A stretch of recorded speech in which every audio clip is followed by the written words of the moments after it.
YCP ex minister Seediri అప్పలరాజును arrest చేసి 2 hours అవుతుంది. అయితే ఇప్పటికే ఆయన పోలీస్ స్టేషన్లో ఉండడం జరిగింది. ఆయనతో పాటు కేవలం ఆయన భార్య, అదేవిధంగా ఆయన భార్యను మాత్రమే విడిచిపెట్టడం జరిగింది. మిగతా వాళ్ళందరూ కూడా బయటే ఉన్నారు. ఆవిడ భార్య కూడా లోపల ఉందా బయట ఉన్నదా అని ఇంకా క్లారిటీ లేదు. అయితే ప్రస్తుతం కొంతమంది మహిళలు మనతో పాటు ఉన్నారు. వీళ్ళందరూ కూడా సీదిరి అప్పలరాజు అరెస్ట్ని తీవ్రంగా ఖండిస్తున్నాము అంటున్నారు. అసలు ఒక యాక్సిడెంట్ కేసులో ఇంత దీనిగా ప్రభుత్వం చర్యలు తీసుకోవడం అసలు ఎలా చూస్తున్నారు? మొత్తం విషయం మీద వీళ్ళ ఒపీనియన్ ఏంటో ఒకసారి అడుగుదాం. చెప్పండి, అసలు ఇప్పుడు పలాసలో ఉండేటటువంటి పరిస్థితులను ఏ విధంగా చూడాలంటారు? ఖచ్చితంగా ఇది కక్ష రాజకీయాల కింద చూడాల్సిన పరిస్థితి అండి. ఎందుకంటే ముందుగా మనం తెలుసుకోవాల్సింది ఆంధ్రప్రదేశ్ రాష్ట్రంలో అయితే ఖచ్చితంగా రెడ్ బుక్ రాజ్యాంగం అనేది నడుస్తుంది. దాన్ని భాగంగానే ఈరోజు మా మంత్రి డాక్టర్ అప్పలరాజు గారిని అరెస్ట్ చేయడం జరిగింది. ముందుగా చూసుకుంటే ముందు వాళ్ళ అబ్బాయిని అదే ఏదైనా సరే యాక్సిడెంటల్ అనే పేరే యాక్సిడెంటల్ అండి. దాన్ని కూడాను ఆ కేసుని కూడాను పక్కతో పట్టించి ఎన్నో విధాలుగా ఎన్నో సెక్షన్స్ వేసి అబ్బాయిని అరెస్ట్ చేయడం జరిగింది. ఆ అబ్బాయికి మెడికల్ అవసరం ఉన్నా సరే ఆ అబ్బాయిని ఎటువంటి పరిస్థితికి కూడా అనుమతించకుండా చేశారు. మరి అదేవిధంగా ఎలాగైనా సరే డాక్టర్ అప్పలరాజు గారు అనే వ్యక్తిని ఆయన వినిపిస్తున్న గొంతును అణిసివేయాలని ఈరోజు పలాస నియోజకవర్గంలో ఇక్కడ ఉన్నటువంటి ఎమ్మెల్యే గారు అయితే నడుము కట్టుకున్నారని ఖచ్చితంగా చెప్పుకోవచ్చు. ఇక్కడే కాదండి, రాష్ట్ర వ్యాప్తంగా కూడాను డాక్టర్ అప్పలరాజు గారు అంటే తెలియని వ్యక్తి ఉండరు, ఆయన గొంతు అంటే తెలియని వ్యక్తి ఉండరు అనమాట. అప్పలరాజు గారు అరెస్ట్ అవుతూ ఏదైతే మాతో మాట్లాడిన దాంట్లో కేవలం రాజకీయాలు నా వరకు చూసుకోవాలి కానీ కుటుంబాన్ని కూడా ఇందులో ఇరికించారు అంటున్నారు. కానీ కూటమి ప్రభుత్వం మాత్రం కేవలం వాళ్ళ అబ్బాయి యాక్సిడెంట్ చేశారు, దాన్ని కప్పిపుచ్చే ప్రయత్నం చేశారు కాబట్టి ఇష్యూ ఇంత సివియర్ అయింది అని చెప్పి వాళ్ళు చెప్తున్నారు. అసలు దీన్ని ఏమంటారు? ఖచ్చితంగా మీరైతే ఒక గమనించాలండి, రాష్ట్ర ప్రజలు కూడా గమనించాలి. ఏంటంటే అబ్బాయి వెళ్తే సరెండర్ అవ్వడం అది నిజం.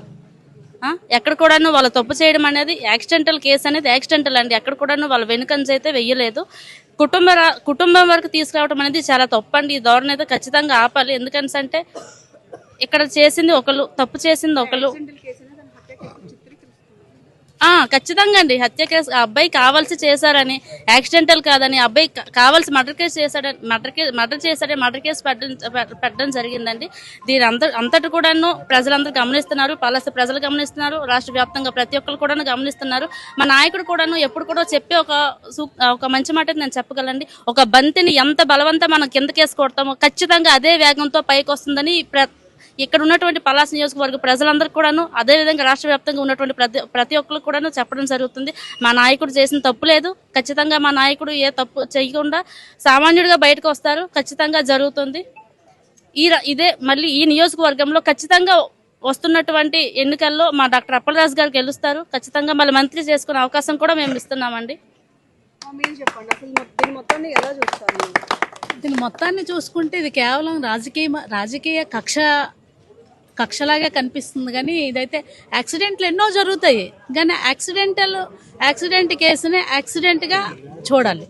కానీ ఇది రాజకీయ కోణంలో వెళ్ళి ఇంకో రకంగా చూసుకుంటే మర్డర్ కేసును ఏంటి అబ్బాయి 18 గత 2 సంవత్సరాలుగా చూసుకుంటే కూటమి ప్రభుత్వం చేసిన పరిపాలనకు వ్యతిరేకంగా, అంటే వీళ్ళు ప్రజా వ్యతిరేక పరిపాలన బలంగా వాయిస్ వినిపిస్తున్న వెనకబడి వర్గాలను, మత్స్యకారు వర్గం నుంచి వచ్చిన ఈయన్ని వాళ్ళు టాలరేట్ చేయలేకపోతున్నారు. కేవలం ఇంటాలరెన్స్గా చూడాల్సిన అవసరం ఉంది. ఎందుకంటే అక్కడ రాష్ట్రంలో కూటమి ప్రభుత్వం చేసిన పరిపాలన కానీ, లేదంటే ఇక్కడ లోకల్ ఎమ్మెల్యే కానీ కేవలం అసహనం పెరిగిపోయే, ఫ్రస్ట్రేషన్ పెరిగిపోయే వీళ్ళు పరిపాలన ఈ విధంగా ఉందని చెప్పగదే ఈరోజు ఈయన అక్రమ అరెస్ట్ని జరుగుతుంది. ఎందుకంటే ఒక యాక్సిడెంట్ ఏదైతే ఈ ప్రాసెస్ ఉందో దీని మీద ఆల్రెడీ ఎమ్మెల్యే శిరీష గారు ఒక వీడియో కూడా రిలీజ్ చేయడం జరిగింది. ఇది కేవలం కక్షపూర్తంగా కాదు, సాక్ష్యాలను తారుమారు చేశారు కాబట్టి ఈరోజు ఈ పరిస్థితి ఉంది ఈ నియోజకవర్గంలో అని చెప్తున్నారు. ఆవిడ ఎక్స్ప్లెనేషన్ మీద మీరు ఏమంటారు? ఇక్కడ సాక్ష్యాలను తారుమారు చేసే అవసరం ఎవరికి రాలేదండి. ఎందుకంటే సీన్ ఆఫ్ అఫెన్స్ లో ఎవరూ లేరు.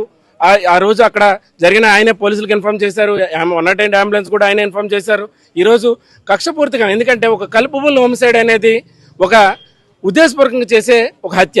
ఆయన ఎలా చేస్తారు? దొబ్బదానయ్య అనే వ్యక్తి, చనిపోయిన వ్యక్తి బాధాకరమే, చనిపోయారు ఈరోజు ప్రమాదవశాత్తు. కానీ ఆయనకి ఈ యాక్సిడెంట్ ఏదైతే వాళ్ళు ఇది చేశారో ఆరోపించబడిన వ్యక్తికి ఏం సంబంధం? ఆయనకి ఈయనకైనా కుటుంబ కలహాలు ఉన్నాయా? పక్క ఇల్లు కాదు. ఆయనకి ఈయనకి చంపాల్సినంత అవసరం ఏముంది? కేవలం ఇది కక్షపూరిత చర్య కిందే చూడాల్సిన అవసరం వస్తుందని తెలియజేస్తున్నాం. ఇది యాక్చువల్లీ హేయమైన చర్య అమ్మ. యాక్చువల్గా చెప్పాలనుకుంటే మన డాక్టర్ గారు కేవలం ఎమ్మెల్యే లేకపోతే మంత్రిగానే కాదు, ఈ ఏరియాలో మొత్తం అందరికీ ఒక పేదల డాక్టర్గా మంచి పేరు ఉన్న వ్యక్తి. ఆ రకంగా ఆయన మాకు ఎన్నో రకాలుగా సహాయం చేసిన వ్యక్తి. ఆయన ఎప్పుడు కూడా మాకు వెన్నంటూ ఉండి మాకు అన్ని రకాలుగా సహాయం చేసిన వ్యక్తి కాబట్టి ఆయన్ని అరెస్ట్ చేయడం అనేది చాలా హేయమైన చర్య. యాక్చువల్గా వాళ్ళ అబ్బాయి ఏదైనా చిన్న మిస్టేక్ యాక్సిడెంట్లు అనేది కామన్గా ఎన్ని దగ్గరలో జరుగుతుంటాయి. అలాంటిది ఈ చిన్న విషయానికి పట్టుకుని ఆయన్ని అరెస్ట్ చేయడం అనేది చాలా హేయమైన చర్యగా మేము భావిస్తున్నాం. దయచేసి రేపు ప్రస్తుతం ఏదైతే పలాసలో సీదిరి అప్పలరాజు అరెస్ట్ ఉందో అరెస్ట్ మాత్రం తీవ్రంగా ఖండిస్తున్నామని చెప్తున్నారు. మరొక వైపు శ్రీకాకుళం జిల్లాకి సంబంధించినటువంటి సీనియర్ వైసీపీ లీడర్స్ అందరూ కూడా అంటే ధర్మాన ప్రసాద్ గారితో సహా అందరూ కూడా ప్రస్తుతం ప్రెస్ మీట్ పెట్టి దీన్ని తీవ్రంగా ఖండిస్తున్నటువంటి పరిస్థితి కనిపిస్తుంది. అంతేకాదు పోలీస్ స్టేషన్ దగ్గర కూడా మనం చూడొచ్చు, పరిస్థితి చాలా ఉద్రిక్తంగా ఉందని చెప్పుకోవచ్చు. ఆయన అరెస్ట్ చేసి లోపలికి తీసుకెళ్ళినప్పటికీ కూడా ఇప్పటికీ ఎలాంటి రెస్పాండ్ లేదని చెప్తున్నారు. అయితే ఈయన అరెస్ట్ చేసిన తర్వాత రేపు జైలుకి తరలిస్తారా లేకపోతే ఎలాంటి చర్యలు తీసుకుంటారు, జడ్జిమెంట్ ఏ విధంగా వస్తుంది అనేది మాత్రం ఇంకా తెలియని పరిస్థితి కనిపిస్తుంది.